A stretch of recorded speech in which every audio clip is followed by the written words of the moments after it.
भाई बगैर तथ्यों के कोई बात नहीं करता हूं, इसीलिए मैंने करा, क्योंकि आपने सवाल मेरे ऊपर दोबारा दाग दिया। जब भारतीय जनता पार्टी से मैंने इसलिए पूछा, इसलिए कहा नहीं जब बात नहीं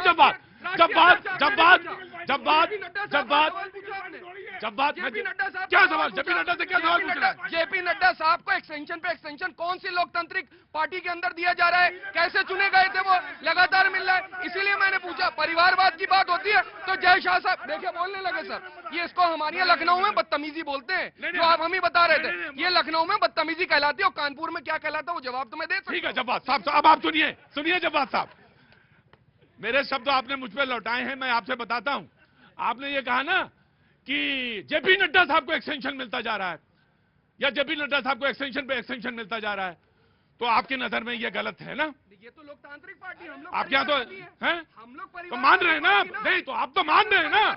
नहीं आप तो मान रहे हैं जी, नहीं आप तो मान रहे हैं ना? और आपके हिसाब से राष्ट्रीय सेवक संघ में कोई भी चुनने की जो प्रक्रिया है वो मालूम ही नहीं है, नहीं पता। तो जब पता नहीं तो फिर पढ़ना चाहिए ना। मैं यही कह रहा था आपसे, मैं यही कह रहा था, यही। प्रतीक भाई, ये आरएसएस के बारे में क्या बात करेंगे? आरएसएस को ये केवल बदनाम करने की बात करते हैं। अरे छोड़, रुकिए, दूसरी बात, मैं मुद्दे पर रहना चाहता हूँ।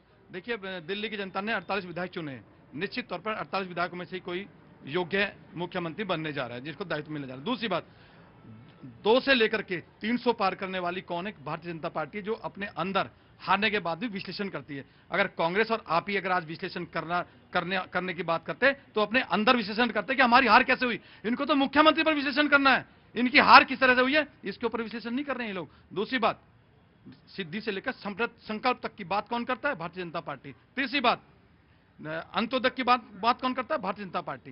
तो ये जो भारतीय जनता पार्टी, राइट जी। देखिए, मैं निवेदन करता हूं, मुझे गर्व है, मैं स्वयंसेवक हूं।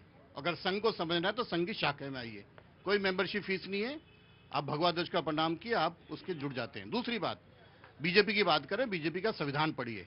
हमारे यहाँ संविधान है, अध्यक्ष चाहे बूथ का अध्यक्ष हो, चाहे मंडल का, जिले का, प्रदेश का, राष्ट्र का, 2 टर्म मिल सकती है। हमारे यहाँ प्रक्रिया शुरू है, आधे से ज्यादा राज्यों में हमारे संगठन के चुनाव हो चुके हैं, और जल्द ही नया राष्ट्रीय अध्यक्ष, नए प्रदेश और नए, ये हमारे यहाँ नियम है, कानून है, हमारा संविधान है, हम संविधान पे चलते हैं। हमारे यहाँ राजशाही नहीं है कि जिसको राजा ने चाहे उसको बना दिया। और माननीय नड्डा जी एक सक्सेसफुल कैरियर उनका रहा है, और पार्टी को बुलंदी तक उन्होंने पहुंचाया है, हम उनको प्रणाम करते हैं।